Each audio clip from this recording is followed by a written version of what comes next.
சரிதம்.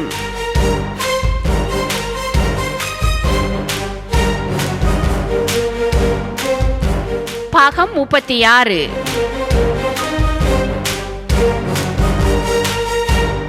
மீண்டும் ஒரு பொழுதினில் சரிதம் பாகம் 36 சந்திக்கிறோம். வாழ்க்கை வரலாறுகளோடும் உருவான கதைகளோடும் சரிதம் உங்களோடு தன்னை இணைத்துள்ளது.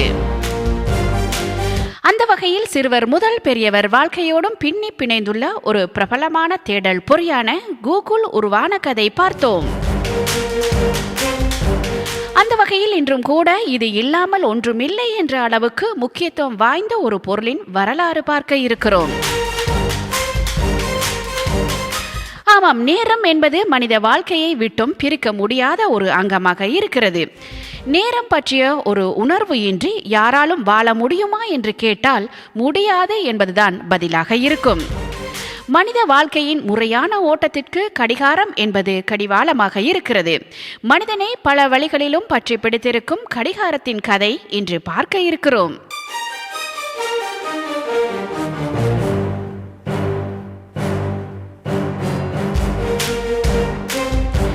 இன்று நாம் பார்க்கின்ற கடிகாரத்தை விட அன்று எப்படி கடிகாரம் உருவானது என்று அறியும் ஆவல் உங்களில் இருந்தால் வாருங்கள், சரிதம் பாகம் 36 பார்ப்போம், கேட்போம்.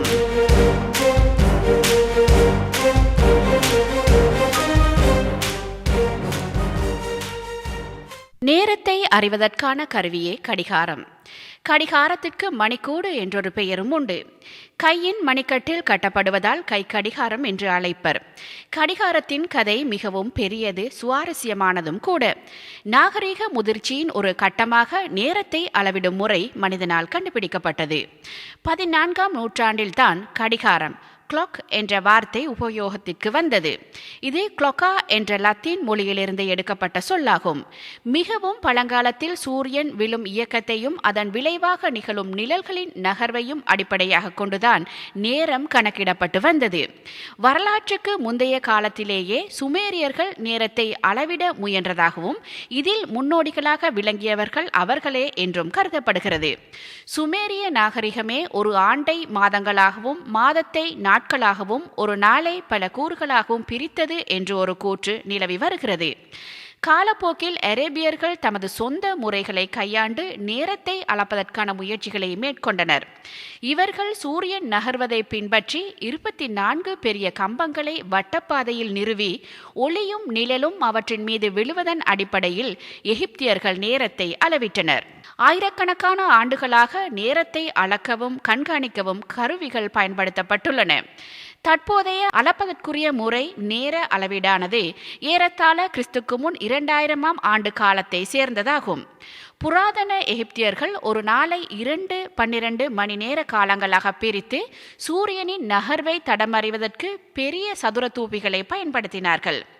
அவர்கள் நீர்க்கடிகாரங்களையும் உருவாக்கினார்கள். இது முதலில் அநேகமாக அமுன் ரீ எல்லையில் பயன்படுத்தப்பட்டு பின்னர் எகிப்துக்கு வெளியேயும் பயன்படுத்தப்பட்டது. புராதன கிரேக்கர்கள் இவற்றை பெரும்பாலும் பயன்படுத்தினார்கள். இன்று கடிகாரம் என்பதை நேரம் பார்ப்பதற்காக என்பதை மறந்து அதை ஒரு அழகு பொருளாகவே மாற்றி அணிந்து கொள்ள தொடங்கிவிட்டனர். காலையில் உதிக்கும் சூரியனின் ஒவ்வொரு அசைவிலும் நேரத்தை துல்லியமாக கணக்கிட்டு தங்களின் தினசரி வேலைகளை செய்து வந்த மனிதர்கள் இன்று 1000 அதிநவீன வசதிகள் இருந்தும் தங்களின் நேரங்களை சரியாக பயன்படுத்த மறந்து தடுமாறும் நிலையில் இருக்கிறார்கள் என்பது மட்டும் யாரும் மறுக்க இயலாத உண்மை. சரி, இவை ஒரு பக்கம் இருக்கட்டும். இனி நாம் தகவலுக்கு வருவோம். இப்படித்தான் ஒரு முறை ஷாங் மன்னர் பரம்பரையானது நீர் வழிந்தோடும் கடிகாரத்தை பயன்படுத்தியதாக நம்பப்படுகிறது. இக்கடிகாரங்கள் கிறிஸ்துக்கு முன் 2000ஆம் ஆண்டுகளுக்கு முன்னர் மெசபதோமியாவிலிருந்து அறிமுகப்படுத்தப்பட்ட கருவிகளாகும். இந்த சாதனத்தில் தண்ணீர் ஒவ்வொரு துளியாக ஒரு கல் பாத்திரத்தில் விழுமாறு அமைக்கப்பட்டது. திரட்டப்பட்ட தண்ணீரின் அளவை அடிப்படையாக கொண்டு நேரம் அளவிடப்பட்டது. பிற புராதன காலங்காட்டும் கருவிகளில் சீனா, ஜப்பான், இங்கிலாந்து மற்றும் ஈராக் ஆகிய நாடுகளில் பயன்படுத்தப்பட்ட மெழுகுவர்த்தி கடிகாரம் இந்தியா மற்றும் திபெத் ஆகிய நாடுகளிலும் ஐரோப்பாவின் சில பகுதிகளிலும் பரவலாக பயன்படுத்தப்பட்ட டைம் ஸ்டிக் மற்றும் நீர் கடிகாரம் போல் இயங்கிய மணல் சொரிந்து காலங்காட்டும் கருவி ஆகியவை உள்ளடங்கும். அந்த காலத்தில் சூரியனின் தோற்றம் மற்றும் சூரியனின் மறைவை வைத்து மட்டும்தான் நேரத்தை கணித்தார்களா நமது முன்னோர்கள் என்று பார்த்தால், அதையும் கடந்து பல பறவை இனங்கள் எழுப்பும் ஒளிகளை பயன்படுத்தியும் நேரத்தை துல்லியமாக கணித்திருக்கிறார்கள். நமக்கு தெரிந்த நமது முன்னோர்கள் சேவல் கூவும் சத்தத்தை வைத்து விடியலின் நேரத்தை கணக்கிடுவார்கள் என்பதை இன்றும் கிராமப்புறங்களில் பயன்படுத்தி வருகிறோம். ஆனால் இந்த சேவல் அல்லாது மற்ற சில பறவைகளும் மனிதனின் நேர கணக்கீட்டிற்கு உதவியது என்பது இன்னொரு செய்தி. கடிகாரம் பயன்படுத்த தொடங்கிய ஆரம்பகால கடிகாரங்கள் சூரியன் ஏற்படுத்துகின்ற நிழல்களை சார்ந்திருந்தன. ஆகவே மேகமூட்டமான வானிலையில் அல்லது இரவில் இவற்றை பயன்படுத்த முடியவில்லை. மேலும் பருவகாலம் மாறும் போது மீண்டும் அளவு திருத்தம் செய்ய வேண்டியும் இருந்தது. சுழற்சி ஆற்றலை விட்டுவிட்டு நிகழும் அசைவுகளாக மாற்றிய நீரினால் இயங்கும் ஒழுங்குபடுத்தும் இயந்திர அமைப்பு பொறிமுறையுடன் ஆரம்ப காலத்தில் இருந்த கடிகாரமானது கிறிஸ்துக்கு முன் 3ஆம் நூற்றாண்டு புராதன கிரீஸ் காலத்துக்குரியதாகும். பின்னர் சீன பொறியியலாளர்கள் பாதரசத்தினால் இயங்கும் ஒழுங்குபடுத்தும் இயந்திர அமைப்பு பொறிமுறைகள் ஒன்றாய் சேர்ந்திருக்கின்ற கடிகாரங்களை 10ஆம் நூற்றாண்டில் கண்டுபிடித்தனர். இதையடுத்து 11ஆம் நூற்றாண்டில் பற்சக்கர அமைப்புகள் மற்றும் பாரங்கள் ஆகியவற்றால் இயக்கப்படும் நீர்க்கடிகாரங்களை அரேபிய பொறியியலாளர்கள் கண்டுபிடித்தனர். கிறிஸ்துக்கு பின் 1510ஆம் ஆண்டு பகுதியில் ஜெர்மன் நாட்டை சேர்ந்த பூட்டு செய்யும் தொழிலாளியான பீட்டர் ஹெங்கிங் என்பவர் நேரத்தை காட்டும் நின்ற நிலையிலான கடிகாரம் ஒன்றை உருவாக்கினார். பின்னர் 1656ஆம் ஆண்டு வாக்கில் டச்சு நாட்டு தொழில்நுட்ப வல்லுநர் ஹியூஜன்ஸ் என்பவர் ஊசல் பெண்டுலும் அசைவில் இயங்கும் கடிகாரம் ஒன்றை உருவாக்கி நேரத்தை அளவிடும் முயற்சியில் வெற்றி பெற்றார். இவர் ஒரு நாளை 24 மணிகளாகவும் ஒரு மணியை 60 நிமிடங்களாகவும் ஒரு நிமிடத்தை 60 நொடிகளாகவும் பாகுபாடு செய்தார். புதிய முறைகளை பயன்படுத்தி கடிகாரத்தையும் மேம்படுத்தினார். இப்போதுள்ள கடிகாரங்கள் எல்லாம் இதன் முன்னேறிய வடிவங்களேயாகும்.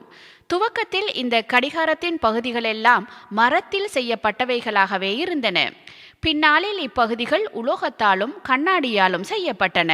கிறிஸ்துக்கு பின் 1927இல் கனடா நாட்டு தொலைத்தொடர்பு துறையைச் சேர்ந்த தொழில்நுட்ப வல்லுநர் வாரன் மாரிசன் என்பவரால் கண்ணாடியால் ஆன கடிகாரம் ஒன்று உருவாக்கப்பட்டது. இது மிக குறைந்த காலத்திலேயே பெரிய வரவேற்பை பெற்றது. 19ஆம் நூற்றாண்டின் துவக்கம் வரை ஊசல்களை பயன்படுத்தி இயங்கும் கடிகாரங்களே பெரிதும் பயன்படுத்தப்பட்டு வந்தன. சமச்சீராக அசையும் ஊசல் கடிகாரத்தின் இரு முட்களை இயக்கி சரியான நேரத்தை காட்டுவதற்கு பயன்பட்டது. இவ்வகை கடிகாரங்களை இன்றும் ஆங்காங்கே காணலாம். ஆனால் மின்சாரம் கண்டுபிடிக்கப்பட்ட பின்னர் ஊசல் கடிகாரங்கள் மாற்றமடைந்தன. அலெக்சாண்டர் பெயின் என்பவர் 1840ஆம் ஆண்டில் பேட்டரி என்னும் மின்கலத்தை பயன்படுத்தி இயங்கும் கடிகாரத்தை கண்டுபிடித்தார். பின்னர் பல அறிவியல் அறிஞர்கள் இவ்வகை கடிகாரத்தை மேம்படுத்தினர். பெரிய மின்கலங்களுக்கு பதிலாக சின்னஞ்சிறு மின்கலங்கள் பயன்படுத்தப்பட்டன. ஹிந்துஸ்தான் மெஷின் டூல்ஸ் எனப்படும் HMT தொழிலகம் இந்தியாவின் பழைய தொழிற்சாலைகளுள் ஒன்றாகும். இத்தொழிலகம் கடிகாரங்களை தயாரிப்பதற்கு முன்பு பெரும்பாலும் இறக்குமதி செய்யப்பட்ட கடிகாரங்களை பயன்படுத்தின. இப்படி படிப்படியான வளர்ச்சிகளுக்கு பின் கடிகாரம் முழு வடிவத்தை பெற்றுவிட்டாலும் அதன் உருவாக்கத்திலும் வளர்ச்சியிலும் இன்று வரையில் மாற்றங்கள் நிகழ்ந்து வருவது அதன் மீது நமக்கு இருக்கும் அபரிவிதமான மோகத்தை காட்டுகிறது. டிஜிட்டல் கடிகாரங்கள் தோன்றி நேரம் பார்ப்பதை எளிதாக்கி தற்போது LCD திரையை பயன்படுத்தும் அளவிற்கு இது வளர்ச்சி கண்டுள்ளது. கை கடிகாரங்களாக ஒரு பக்கம் தன் அளவை சுருக்கிக் கொள்ளும் இக்கடிகார கண்டுபிடிப்புகள் மணிக்கூண்டுகளாக தன் உருவ அளவை பெரிதாக்கும் கண்டுபிடிப்புகளிலும் முதன்மை பெறுவது தனி சிறப்பு. பாக்கெட் கடிகாரங்களை உருவாக்கியவர்கள் ஜெர்மனியர்கள். தங்க முலாம் பூசப்பட்ட கை கடிகாரங்கள் பிரபுக்களின் தனித்துவ அடையாளமாக கருதப்பட்டது. அதன் பிறகு சுவிட்சர்லாந்தில் பாக்கெட் கடிகாரங்கள் தயாரிப்பது அதிகமானது. ஆனால் அதன் விலை அதிகம். அதற்கு பின் ஏற்பட்ட அறிவியலின் வளர்ச்சியால் இன்று கடிகாரத்தின் லேட்டஸ்ட் வளர்ச்சி பற்றித்தான் நமக்கு நன்றாக தெரியுமே. அதனை உங்கள் கற்பனைக்கே விட்டுவிடுகிறேன். அன்றிலிருந்து இன்று வரை எத்தனை வகையான கடிகாரங்கள் மனிதனை ஆக்கிரமித்து வசப்படுத்தி இருக்கிறது.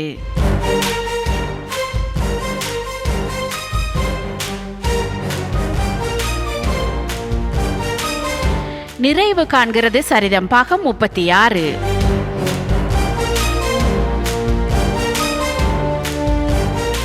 நீங்கள் பார்த்தது கேட்டது கடிகாரத்தின் சரிதம்.